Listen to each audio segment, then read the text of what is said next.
नमस्कार, मैं हूं संजय शर्मा। आप देख रहे हैं 4 पीएम न्यूज नेटवर्क। अभय दुबे जी का मानना है कि भली सुप्रीम कोर्ट ने ये कहा हो कि आधार कार्ड नागरिकता का पैमाना नहीं है या आधार कार्ड को वोटर से जोड़ने की बात ना कही हो, लेकिन ये विपक्ष के फायदे में है। उनका मानना है कि विपक्ष पहली बार सालों बाद इतना जबरदस्त तरीके से एकजुट हुआ, पूरे देश में आंदोलन करने जा रहा है और ये आंदोलन सत्ता की चूल हिला देगा। ये आंदोलन सत्ता को दिखा देगा कि जब जनता सड़कों पर आती है तो क्या होगा। और लेकिन क्या बड़ी बात ये है कि जिस आधार कार्ड को लेकर हम बैंक का खाता खोलते हैं, हम बताते हैं कि हम नागरिक हैं, देखो ये हमारा आधार कार्ड है, हर चीज से लिंक होता है। क्या वो इतनी आसानी से बन जाता है? क्या आधार कार्ड का कोई विश्वास विश्वास नहीं है? बड़े बड़ी बातें की गई थी आधार कार्ड की, सच क्या है? और फिर आखिर राहुल गांधी ने ये क्यों कहा कि पिक्चर अभी बाकी है मेरे दोस्त। तमाम बातें हैं अभय दुबे जी के संग, बहुत रोचक बातचीत है। पहले चैनल को सब्सक्राइब करिए, ज्वाइन करिए। चलते हैं अभय दुबे जी के 4 पीएम न्यूज नेटवर्क में। स्वागत है अभय दुबे जी आपका।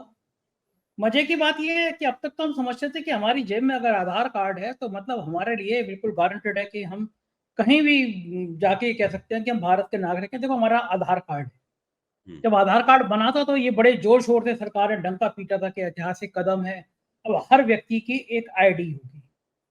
और उस पे भी ज्यादा मजे की बात है, चुनाव आयोग ने खुद कहा था कि हम, और संसद में भी बात आई थी ये कि प्रस्ताव किया जा रहा है, कई नेताओं ने कहा था कि प्रस्ताव किया जा रहा है कि वोटर आईडी को आधार कार्ड से लिंक कर दें। बहुत अच्छा सुझाव था कि भाई वोटर आईडी होगी, आधार कार्ड होगा, लिंक होगा। जैसे बैंक का होता है, जैसे ड्राइविंग लाइसेंस का होता है कि हर चीज आधार से लिंक होती है। बार बार बैंक से मैसेज आ जाते हैं, अगर आपका आधार कार्ड अपडेट नहीं है तो आपका अकाउंट बंद कर दिया जाएगा। लेकिन सुप्रीम कोर्ट ने चुनाव आयोग के इस फैसले को सही बताया कि आधार कार्ड नागरिकता का आधार नहीं है, यानी एक तरह का जो एसआईआर प्रक्रिया है उस पर रोक नहीं लगाई है और कहा है कि भाई सितंबर तक आप कोर्ट में साबित कर दीजिए कि कुछ भी अवैध है तो हम सितंबर में पूरी प्रक्रिया रद्द कर देंगे। मैं अब दो बातें जानना चाहता हूं कि इसका मतलब क्या है कि अब विपक्ष के हौसले ठंडे हो जाएंगे, भारतीय जनता पार्टी बम बम होगी, सोच रही है कि एसआईआर में जो 65 लाख वोट काटे गए थे अब और काट दिए जाएं, पता नहीं चले। एक मृत महिला को योगेंद्र यादव ने पेश कर दिया, आगे इस पे भी बात करेंगे। तो इस पूरे मसले पर आपका क्या है मानना? देखिए, मैं तो शुरू से ये मानता हूँ और मैंने 4 पीएम के मंच पे ये बात कई बार आपके साथ बातचीत करते हुए कही भी है, कि अगर आप हर चीज़ के लिए सुप्रीम कोर्ट पे भरोसा करेंगे, तो इसी तरह की बातें सामने आएँगी कि फिर आप आशा और निराशा के झूले में झूलेंगे, कि अब हम इससे आशान्वित हों कि इससे हम निराश हो जाएँ। सुप्रीम कोर्ट की एक अपनी शैली है, वो चीज़ों की अपने तरीके से जाँच-पड़ताल करता है। अब जैसे कि योगेंद्र यादव तो वकील नहीं है, योगेंद्र यादव तो याचिकाकर्ता भी नहीं है। लेकिन जब वो सुप्रीम कोर्ट में 2 ऐसे मतदाताओं को लेके पहुँचे, इसमें एक महिला थी कि जिनके बारे में चुनाव आयोग ने उनका नाम मृत कह के काट दिया है, लेकिन वो तो जीवित हैं। तो सरकार चुनाव आयोग के वकील ने उसका विरोध किया। लेकिन सुप्रीम कोर्ट ने कहा नहीं, नहीं वो एक नागरिक आ रहा है तो उसकी बात सुननी चाहिए। तो सुप्रीम कोर्ट इसमें बड़ी उदारता दिखाते हुए लगता है। और योगेंद्र यादव की पूरी बात सुनी, उनका विश्लेषण सुना और उनके विश्लेषण के लिए योगेंद्र यादव को शाबाशी भी दी, उनकी तारीफ भी की, बधाई भी दी कि आपने बहुत अच्छा एनालिसिस किया, हम लोग लाभान्वित हुए। लेकिन अब आप जाइए, हमने आपका एनालिसिस सुन लिया, जैसे अखबार में कोई लेख पढ़ के आदमी लाभान्वित हो जाता है, उस तरह हम लाभान्वित हो गए। और जहाँ तक वो जिंदा लोगों को मृतक घोषित कर देने वाली बात है, उसके बारे में कोर्ट की टिप्पणी ये थी कि इस तरह की गलती तो अनजाने में भी हो सकती है, धोखे-धड़ाके में तो ठीक कर लिया जाएगा इस गलती को। देखिए, विपक्ष का तर्क क्या है? विपक्ष का तर्क यह है कि एसआईआर के पीछे इरादा ही दूषित है। विपक्ष का तर्क है कि एसआईआर के पीछे जो इरादा है वो लोकतंत्र विरोधी है। विपक्ष का तर्क यह है कि एसआईआर के जरिए बहुत बड़े पैमाने पर वोट कटने जा रहे हैं और वो वोट उन इस तरह से पूरी डिजाइन की गई है एसआईआर कि वो गरीब आदमी के, अल्पसंख्यकों के, दलितों के, अति पिछड़ों के इस प्रकार के वोट ज्यादा होंगे जो लोग चुनाव आयोग की शर्तों के मुताबिक जरूरतों की प्रमाण पत्रों की जरूरत नहीं पूरा कर पाते हैं। विपक्ष का तर्क यह है कि एसआईआर बहुत कम समय में की जा रही है, इसलिए बहुत ही हबड़ तबड़ में ये सारे काम किए जा रहे हैं। विपक्ष का तर्क यह है कि ऐसा कि चुनाव आयोग भारतीय जनता पार्टी के साथ मिला हुआ है और भारतीय जनता पार्टी अपने फौरी और दूरगामी लाभों के लिहाज से एसआईआर करवा रही है। बिहार में पायलट प्रोजेक्ट है और उसी प्रकार की एसआईआर पूरे देश में होगी। अब सवाल ये है, ये सभी तर्क जो हैं सुप्रीम कोर्ट के सामने अगर पेश किए जाएं, सुप्रीम कोर्ट कहेगा भाई इन चीजों का आपके पास प्रमाण क्या है? आपके पास क्या सबूत है कि भाजपा से चुनाव आयोग मिला हुआ है? आपके पास क्या सबूत है कि इसके पीछे इरादा दूषित है? इरादा कैसे खोजा जाए इसके पीछे? उसके लिए कुछ प्रमाण लाने पड़ेंगे। तो उसमें से एक प्रमाण ये हो सकता है कि अगर ऐसे 100 लोग सुप्रीम कोर्ट में खड़े कर दिए जाएं या 50 लोग खड़े कर दिए जाएं सुप्रीम कोर्ट में, जो कहें साहब हम जिंदा हैं और हमारे नाम काट दिए गए हैं। योगेंद्र जी 1 या 2 को ले गए तो 1 या 2 से ये बात नहीं बनने वाली है। अच्छा, जब 50 लोग और 100 लोग लेके आप सुप्रीम कोर्ट में परेड कराने पहुंचेंगे तो पता नहीं उस वाली परेड को सुप्रीम कोर्ट होने भी दे कि ना होने दे, और वहां से सुप्रीम कोर्ट के बाहर से ही इन सब लोगों को लौट आना जाए। देखिए, मेरा मानना यह है कि लड़ाई अदालत में जो चल रही है वो चलती रहेगी, उसको छोड़ दीजिए, किसी भी तरफ उसका फैसला जाए, मुझे उसमें ज्यादा दिलचस्पी भी नहीं है, क्योंकि हम रोजमर्रा की खबरों पर टिप्पणी करते हैं, सुप्रीम कोर्ट में हो रहा है इसलिए उस पर हम दोनों ही चर्चा भी कर रहे हैं। लेकिन असली मसला यह है कि देश की जनता को यकीन दिलाना है, जजों को यकीन दिलाने से कुछ नहीं होगा। जज अगर मान भी जाएं इस बात को कि एसआईआर के अंदर बड़ी बड़ी खामियां हैं, तो जज इस तरह का ऑर्डर पास कर सकते हैं कि भाई इन खामियों को आप दूर कर लीजिए। अच्छा, चुनाव आयोग, जजों ने 2 बार चुनाव आयोग को सुझाव दिए, चुनाव आयोग ने दोनों बार कह दिया कि हम आपके सुझावों को नहीं मानते, लिख के दे दिया। पहली बार हलफनामा लिख के दे दिया, दूसरी बार लिख के दे दिया कि हम आपके सुझावों को मानने के लिए बाध्य नहीं है। सुप्रीम कोर्ट तीसरी बार अगर मान लीजिए सुझाव, एक तो होता है सुप्रीम कोर्ट का ये एसआईआर रद्द होती है, ये एक फैसला है जो फिर उसके बाद चुनाव आयोग एसआईआर नहीं करवा पाएगा, एसआईआर रुक जाएगी। वो एक अल्टीमेट विक्ट्री होगी, एक अंतिम जीत होगी। मुझे पक्का यकीन है कि ये फैसला कभी भी नहीं दिया जा सकता। ये फैसला तभी दिया जा सकता है जब बिना किसी संदेह के ये बात तथ्यात्मक रूप से प्रमाणित हो जाए कि एसआईआर के पीछे एक लोकतंत्र विरोधी, संविधान विरोधी, एक दूषित इरादा है और चुनाव आयोग भारतीय जनता पार्टी के साथ में, सत्ताधारी दल के साथ में साठगांठ किए हुए है और अपने कर्तव्यों को निर्वाह नहीं किया, सुप्रीम संविधान की सभी मान्यताओं का उल्लंघन किया है और गैर असंवैधानिक तरीके से काम। एसआईआर को रोकने का मतलब होगा उसको असंवैधानिक घोषित कर देना। फिर चर्चा ये हो जाएगी वो चुनाव आयोग के अधिकार क्या क्या है, चुनाव आयोग के एसआईआर करवा सकता है कि नहीं करवा सकता है, और करवा सकता है तो अगली बार जब एसआईआर कराएगा तो उसकी विधि क्या सुप्रीम कोर्ट से प्रमाणित करानी पड़ेगी या सुप्रीम कोर्ट कोई टीम गठित करेगा इसकी देखरेख में एसआईआर होगी, फिर चुनाव आयोग क्या करेगा। देखिए, ये मामला बहुत पेचीदा है, ये नहीं, राजनीति इस तरीके से नहीं चलती है। भाजपा अपने सत्ता में होने का लाभ उठा रही है। भाई, किसी विपक्ष के नेता ने कहा है, मुझे नाम नहीं पता, कि अगर भाजपा को एसआईआर ही करानी है तो नरेंद्र मोदी पहले प्रधानमंत्री पद से इस्तीफा दे दें। अभिषेक बनर्जी ममता बनर्जी के अभिषेक बनर्जी ने कहा है कि मोदी शाह इस्तीफा दें, कैबिनेट इस्तीफा दें, सरकार खत्म हो, फिर उसके बाद सारे देश में एसआईआर की जाए, उसके आधार पर चुनाव हो, ये उन्होंने कहा। जाहिर है कि उन्होंने बात ठीक कही है, मैं उनकी बात का समर्थन करता हूं, लेकिन ये संभव नहीं है, ये होगा नहीं, ये उसी तरह से नहीं होगा। इस तरह सुप्रीम कोर्ट एसआईआर को असंवैधानिक घोषित नहीं करेगा। एसआईआर को असंवैधानिक घोषित करने का मतलब मौजूदा चुनाव आयुक्त वगैरह को असंवैधानिक घोषित कर देना होगा और पूरा का पूरा इस चुनाव आयोग को बदलना पड़ेगा फिर। तो ये सब तो होने वाला नहीं है। जो अगर किसी ने अपने मन में ये बना रखा है कि जिस तरह जगमोहन लाल सिन्हा ने इलाहाबाद हाईकोर्ट में इंदिरा गांधी की चुनाव की वैधता रद्द कर दी थी रायबरेली से, और एक बहुत बड़ा फैसला हो गया था, इतिहास बन गया इससे, उसके बाद इमरजेंसी लगी उसके फलितार्थों में। इस तरह का कोई फैसला सुप्रीम कोर्ट एसआईआर को लेकर दे सकता है, मैं इसको मानने के लिए तैयार नहीं हूं। चुनाव आयोग अभी तक जो सुप्रीम कोर्ट अभी तक जो भी टीका टिप्पणियां कर रहा है, वो टीका टिप्पणियां मुझे लगता है कि बहुत कुछ उससे सब लोग आनंद ले सकते हैं, हम लोग उन पर चर्चा कर सकते हैं और अंदाजे लगा सकते हैं कि अभी ये होगा, वो होगा, उसमें कुछ नहीं। ज्यादा से ज्यादा सुप्रीम कोर्ट चुनाव आयोग को एक बड़ी संहिता उनके लिए बना के पेश करेगा कि आप एसआईआर में इन बातों का ध्यान रखें। चुनाव आयोग का मन होगा तो कह देगा कि हाँ हम ध्यान रखेंगे, नहीं मन होगा तो कह देंगे कि हम आपके सुझावों को मानने के लिए बाध्य नहीं है।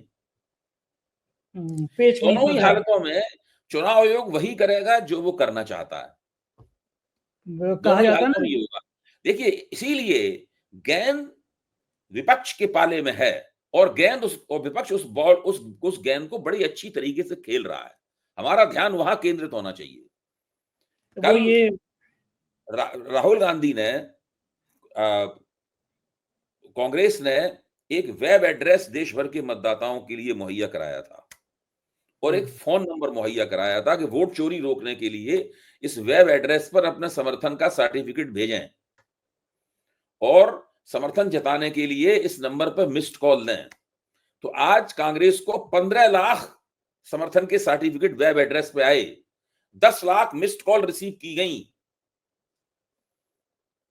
ये गेंद यहां खेली जा रही है। आज विपक्ष के तमाम सांसद एक टी शर्ट पहन के लोकसभा में गए जिसमें लिखा हुआ था, वो मिंदा देवी जो नाम है वो लिखा हुआ था, उस महिला मतदाता का नाम लिखा हुआ था जिसको अभी 1 महीने पहले ही वोटिंग आई कार्ड मिला है। उसमें उसकी उम्र 124 साल लिखी हुई है। वो 1900 में यानी 20वीं सदी शुरू होने से 1 साल पहले पैदा हुई है वो। तो ये है गेंद संजय जी, गेंद यहाँ पे खेली जा रही है। हम लोग कल ही टी शर्ट की बात कर रहे थे कि ऐसी टी शर्ट पहन के कल जब वो लोग डिनर पार्टी कर रहे थे विपक्ष के सारे नेता, तो उस वक्त वहां रणनीति बनी, गेंद वहां खेली जा रही है। गेंद जो है ना वो वहां पर खेली जा रही है। बिल्कुल महाभारत के युद्ध जैसा नजारा है। महाभारत दिन में लड़ाई होती थी, रात में रणनीति बनती थी। हाँ, वो बिल्कुल वैसे ही हो रहा है कि दिन में युद्ध और रात में रणनीति। सुप्रीम कोर्ट और चुनाव आयोग के बीच में तो चुनाव आयोग की बात वही वैसी वाली है जैसे हम लोगों के यहाँ कहावत कही जाती है कि पंचों की बात शर्माते परनाला वहीं गिरेगा। परनाला वहीं गिरेगा, बिल्कुल ठीक है। रहेंगे अपने मन की बात। लेकिन एक बड़ी चौंकाने वाली बात हुई जब फैसला आ गया, उसके बाद राहुल गांधी से पूछा गया तो राहुल गांधी ने कहा भी देखते रहिए, पिक्चर अभी बाकी है। ये जो पिक्चर अभी बाकी है, राहुल गांधी का जो डायलॉग था और राहुल गांधी की जो बॉडी लैंग्वेज उस समय, वो बड़ी कॉन्फिडेंस वाली थी कि अभी पिक्चर बाकी है। तो क्या लग रहा है राहुल गांधी का ऐसा कौन सा कथन होगा या कौन सी प्लानिंग होगी, कौन सी रणनीति होगी कि पिक्चर अभी बाकी है? कौन सी पिक्चर अभी बाकी है? देखिए, उनके पास कई ऐसे नुक्ते हैं जिनके जरिए वो सरकार को सांसत में डाल सकते हैं और चुनाव आयोग को सांसत में डाल सकते हैं। अगर नहीं होते तो इस वक्त देखिए भारत सरकार कितनी परेशान है, चुनाव आयोग कितना परेशान है। क्या ये दोनों परेशान नहीं है? अंधा भी देख सकता है कि परेशान है। किसने परेशानी में डाला? राहुल गांधी ने परेशानी में डाला।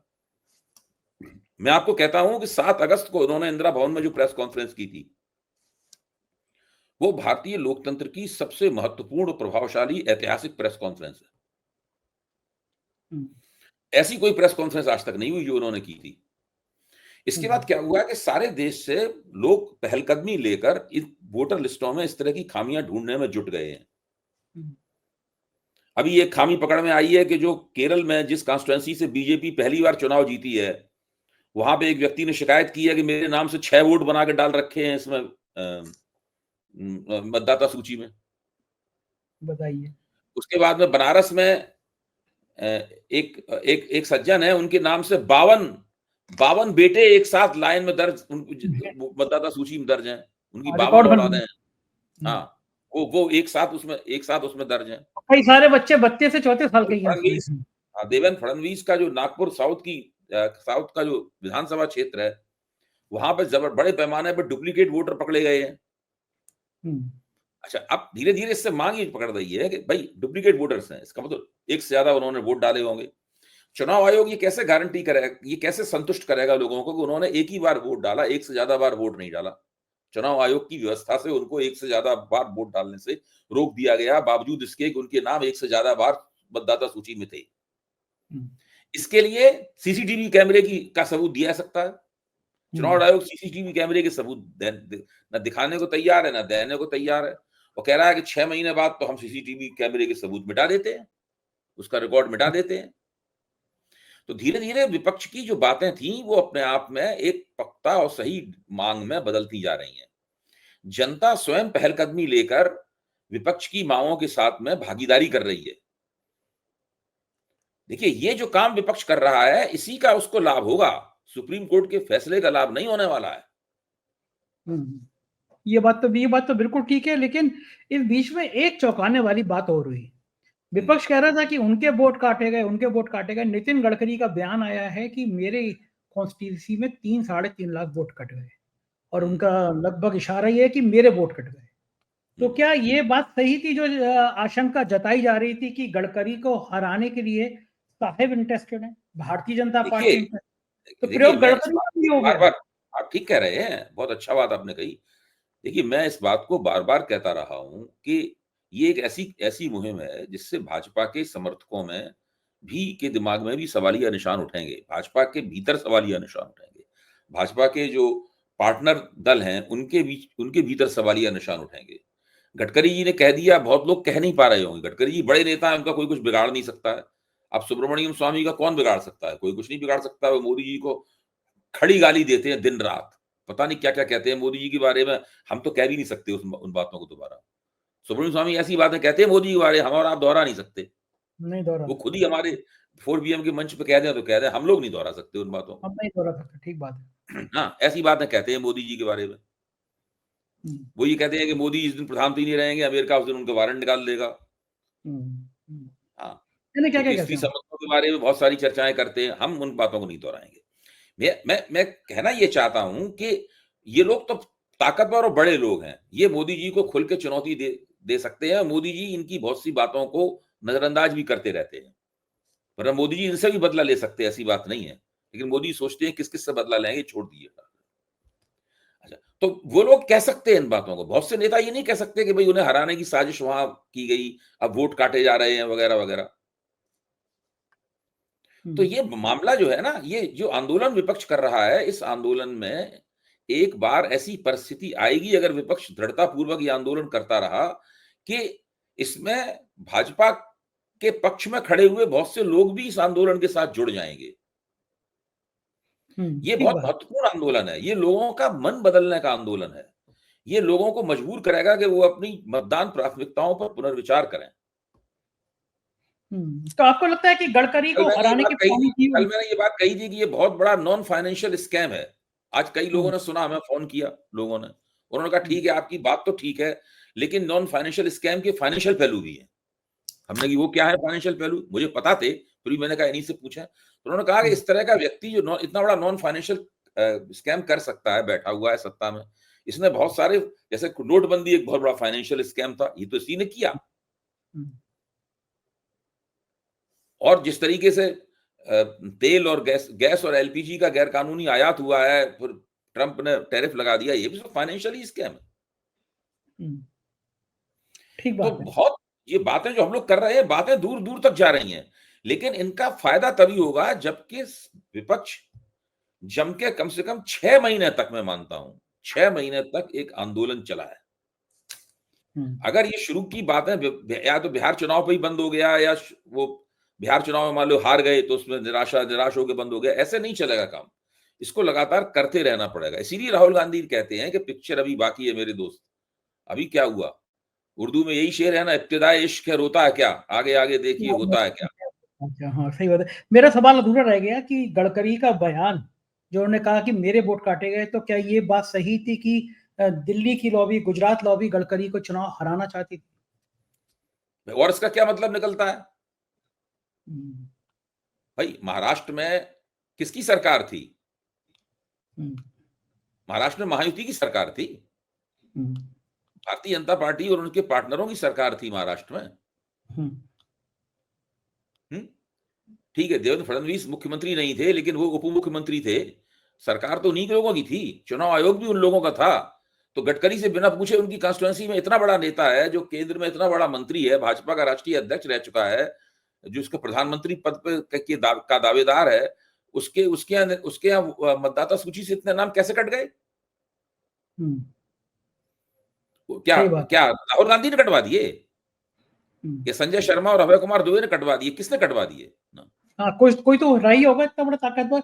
अच्छा, ये लोगों जो ने कटवाया। एसआईआर, सुप्रीम कोर्ट का जो फैसला है, बहुत सारे लोग इस बात के लिए कह रहे हैं, भारतीय जनता पार्टी के लोग, कि अब तो विपक्ष को क्या सुप्रीम कोर्ट पर भी भरोसा नहीं है जो आंदोलन की बात कर रहे हैं। तो सुप्रीम कोर्ट ने कह दिया एसआईआर जारी रहना चाहिए, तो विपक्ष को खामोश होना चाहिए। इस बात पे दम है क्या? इस बात में क्या दम है भाई? विपक्ष ने एसआईआर रोकने के लिए थोड़ी ना कहा है। विपक्ष ने थोड़ी ना कहा है एसआईआर आप बंद कर दीजिए। विपक्ष का तो ऐसा कोई क्लेम नहीं है। विपक्ष तो कह रहा है कि एसआईआर जिस तरह आप कर रहे हैं, एसआईआर करना तो चुनाव आयोग का अधिकार है। अभी जनवरी में भी एसआईआर की गई थी, इसके तहत वो मतदाता सूची बनी। राजीव, वो भी तो एसआईआर थी। जाने कितनी एसआई 2003 में एक बहुत बड़ी राष्ट्रीय स्तर पर एसआईआर हो चुकी है। एसआईआर तो चुनाव आयोग करता ही रहता है। वो तो उसका अधिकार है ये। वो तो उसका अधिकार है। अब वो एसआईआर वहां कर रहा है, तो विपक्ष का कहना यह है कि जो तरीका आपका एसआईआर करने का है, ये तरीका कुछ इस तरह का है कि इसमें बहुत ज्यादा